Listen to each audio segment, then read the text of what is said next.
OPDO'n hin qabsoofne hin jedhu. OPDO'n garuu uftaatee hin qabsoof.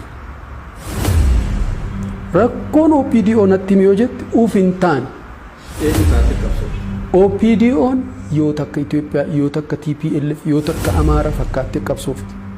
OPDO'n Oromoo taate, qalbii Oromootiin uftaatee, sabboonummaa Oromootti amantee, kana cimintee qabattee Itoophiyaa ijaaruudhaaf hin qabsoof.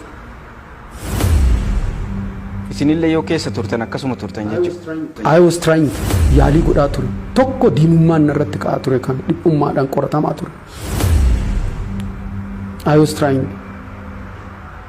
Namoonni amma jiranillee wanna kana yaalii godhanii cinatti ka dhiibaman hedduutu jira. Ammayyuu. So rakkoon Oromoodhaa, rakkoon OPDOodhaa tokko asi.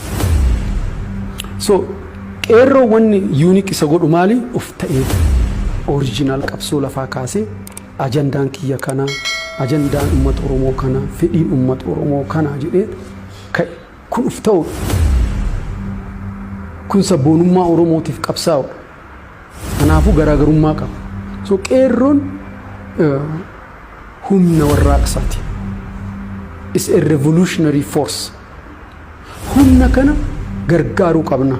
Humni kun akka inni sirna qabatee, seera qabatee, galma ga'u deeggaruu qabna.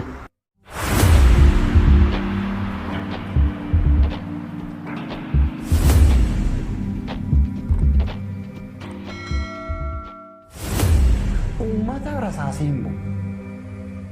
Ummata nuclear bomb. Hitler ummata miliyoona 11 ajjeesee aseenaan. Ummata miliyoona 11 keessaa ummanni miliyoona 6 Jewish. Ummanni miliyoona 6 dhume waggaa 10 utuun guutin ummanni Israa'el yookaan ummanni Jewish immoo deebi'ee independence isaa ummata. Ummanni miliyoona 6 dhume duraan utuu ummanni miliyoona 6 jiru immoo independence isaa yookaan immoo dhaabbatanii biyya hin taane ture. Erga ummanni miliyoona 6 dhume warri hafan warri muraasni suni biyyattii sanaa birmadummaa se labsanii biyya of dandeessu addunyaa kanarraa bara 1948 taasisan. Dubbiin waa'ee isaa miti jechuudha. Dubbiin taphisi'ana tapha uummata wajjin taphachuudha. Abidda yoo qabatte uummata wajjin abidda qabachuudha. Abidda yoo dhaamsite uummata wajjin abidda dhaamsu. Inni sirrii jechuudha. Uummanni hammam garaa kee keessa jira hammam garaa uummataa keessa jirta jechuudha. Hammam uummata wajjin walitti dhiyeenya qabdaadha malee hammam rasaa safarkaa qabdaa miti dubbiin. Jaarraan isaas immoo hafeera.